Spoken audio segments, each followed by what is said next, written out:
இன்றைய தியானம்.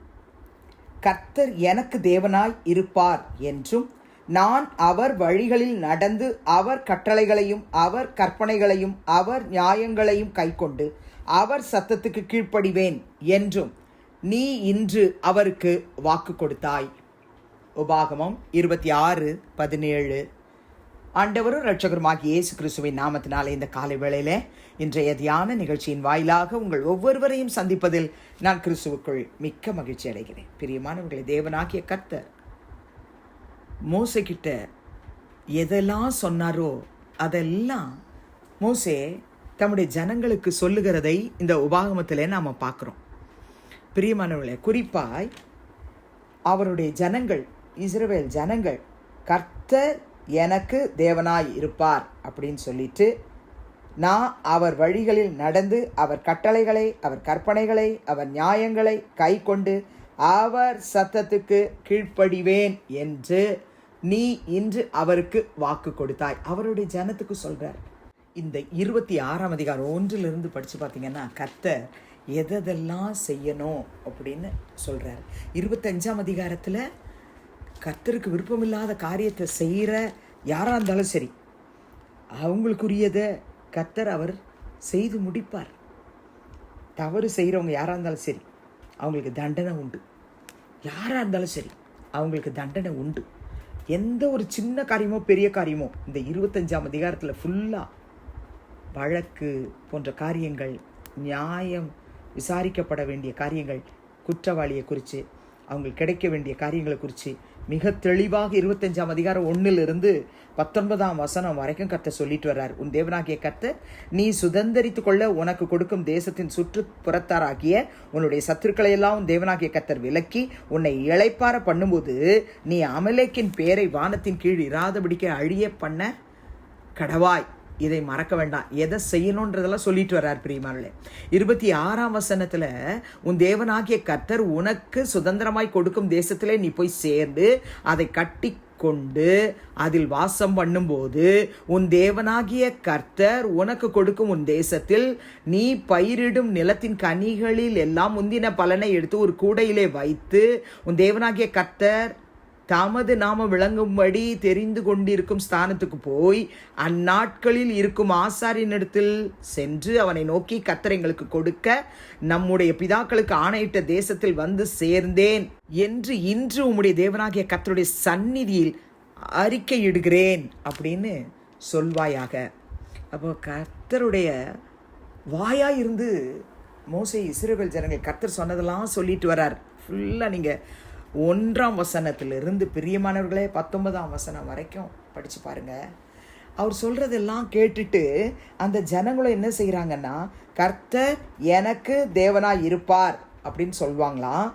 அவர் வழிகளிலே நாங்கள் நடந்து அவர் கட்டளைகளையும் அவர் கற்பனைகளையும் அவர் நியாயங்களையும் கை கொண்டு அவர் சத்தத்துக்கு கீழ்ப்படிவேன் என்றும் நீ இன்று அவருக்கு வாக்கு கொடுத்தாய். இஸ்ரவேல் ஜனங்கள் மோசே மூலமாக சொல்லப்பட்ட அத்தனை காரியங்களுக்கும் அவங்க இன்றைக்கு நாங்கள் அதுக்கு எல்லாத்துக்கும் நாங்கள் செவி கொடுக்குறோம். இதன்படி நீங்கள் தான் எங்களுடைய தேவன், நீங்கள் தான் எங்களை உங்கள் வழியில் நடத்துகிறீங்க, உங்கள் கட்டளை உங்கள் கற்பனை உங்கள் நியாயம் இதெல்லாம் நாங்கள் கை கொண்டு உங்கள் சத்தத்துக்கு நாங்கள் கீழ்ப்படிவோம் அப்படின்னு வாக்கு கொடுத்தாங்களாம். அதன் பிறகு தான் கர்த்தர் வாக்கு கொடுக்கிறார். கர்த்தரும் உனக்கு வாக்கு கொடுத்து உனக்கு சொல்லி இருக்கிறபடி நீ என்னுடைய கட்டளைகளெல்லாம் கை கொண்டால் எனக்கு சொந்த ஜனமாய் இருப்பாய் என்றும். இது கர்த்தர் கொடுக்கிற வார்த்தை. நீங்கள் தான் எனக்கு தேவன் நம்ம சொன்னால் உங்கள் வழியில் தான் நடப்போம். உங்கள் கட்டளைகள் கற்பனைகள் நியாயங்கள் இதெல்லாம் கை கொண்டு நாங்கள் நடப்போம், நாங்கள் கீழ்ப்படிவோம் நம்ம வாக்கு கொடுத்தா அவர் 18-19 நமக்கு நீங்கள் தான் எனக்கு சொந்த ஜனம்னு சொல்கிறாரு. அது எல்லாத்தை விட உண்டு பண்ணின எல்லா ஜாதிகளை பார்க்கிலும் புகழ்ச்சியிலும் கீர்த்தியிலும் மகிமையிலும் உன்னை சிறந்திருக்கும்படி செய்வேன் அப்படின்னு சொல்றாரு. அது மாத்திரமல்ல, தேவனாகிய கர்த்தரான எனக்கு பரிசுத்த ஜனமாய் இருப்பாய் என்று கர்த்தர் சொல்லுகிறார் என்று மோசே இஸ்ரவேல் ஜனங்களுக்கு சொல்றார். பிரியமானவர்களே, உங்க தேவன் யார்? நீங்க யாருடைய வழியில் நடக்கிறீங்க? அவருடைய கட்டளை கற்பனை அது எல்லாவற்றையும் நியமங்கள் நியாயங்கள் இது எல்லாவற்றையும் கடைபிடிச்சு கை கொண்டு சத்தத்துக்கு கீழ்ப்படிஞ்சு நடக்கிறேன்னு ஒப்பு கொடுத்தா 18-19 சொன்ன வாக்கு உங்கள் வாழ்க்கையில் என் வாழ்க்கையில் நிறைவேற்றுவேன் என்று கர்த்தர் சொல்கிறார். ஆமென். அன்பு சகோதர சகோதரிகளே, உபாகமம் 34 அதிகாரம் இருக்கு.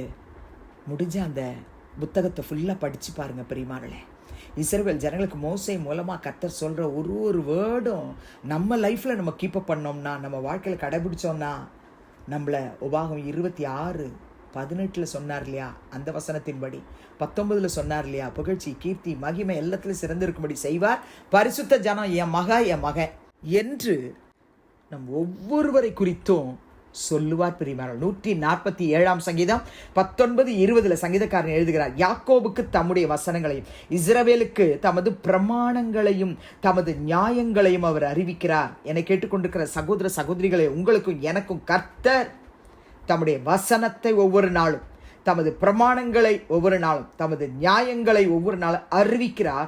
அவர் வேற எந்த ஜாதிக்கும் இப்படி செய்ததில்லை. இஸ்ரவேல் ஜனங்களுக்கு மட்டும்தான் செஞ்சார். இன்னைக்கு நீங்களும் நானும் ஆவிக்குரிய இஸ்ரவேலர்.